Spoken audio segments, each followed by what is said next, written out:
बिहार का चुनावी जंग समाप्त हो चुका और इस चुनावी जंग में तेजस्वी यादव की करारी हार हो रही है और इस करारी हार के पीछे तेजस्वी यादव ने जो आखिरकार मुंह खोला था, यानी उनकी चुप्पी तोड़ी गई थी, यानी तेजस्वी ने तमाम पहलुओं का खुलासा किया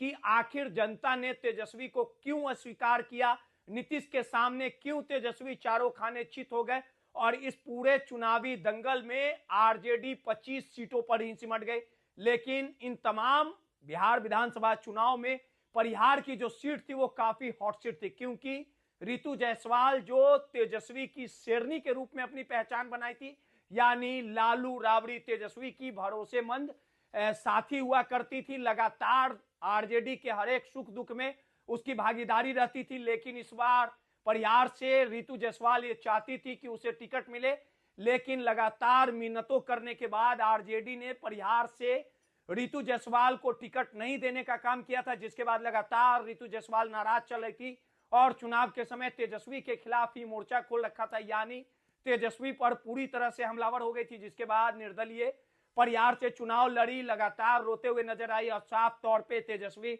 और आरजेडी पर परिवारवाद का आरोप लगाया था। साफ तौर पे ये बातें कही थी कि किस प्रकार से काम करने वाले लोगों को दरकिनार कर दिया जाता है और आखिरकार जब परिहार में चुनावी दंगल में रितु जायसवाल कूदी, उन्होंने आरजेडी के उम्मीदवार को काफी टक्कर देने का काम किया, यानी रितु जायसवाल नंबर 2 पे रही और लगातार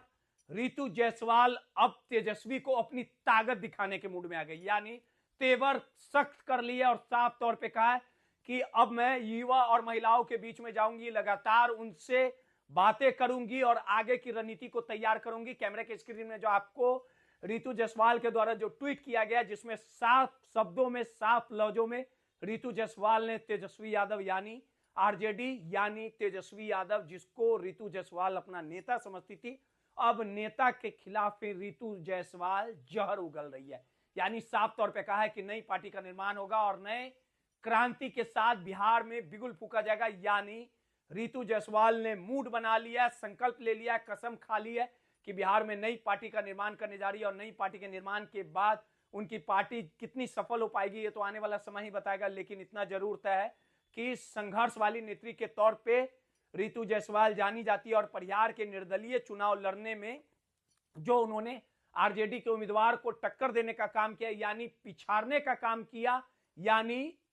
जो स्थितियों को दिखाने का काम किया, इससे साफ तौर पे जाहिर होता है कि कहीं ना कहीं रितु जायसवाल का परिहार में एक वर्चस्व था, रुतबा था, जिसके बदौलत परिहार से नंबर 2 पे रितु जायसवाल पहुंची थी और कुछ दिनों के भ्रमण के बाद बिहार में एक नई पार्टी का निर्माण रितु जायसवाल करेगी और इस पार्टी के द्वारा कितनी सफलता मिल पाएगी, रितु जायसवाल संघर्षों के बदौलत तेजस्वी को कितना टक्कर दे पाएगी, ये तो आने वाला समय ही बताएगा। लेकिन इतना जरूर तय है कि रितु जायसवाल अब आर पार के मूड में है। माई पीडीएस समाचार के लिए रोहित कुमार की रिपोर्ट।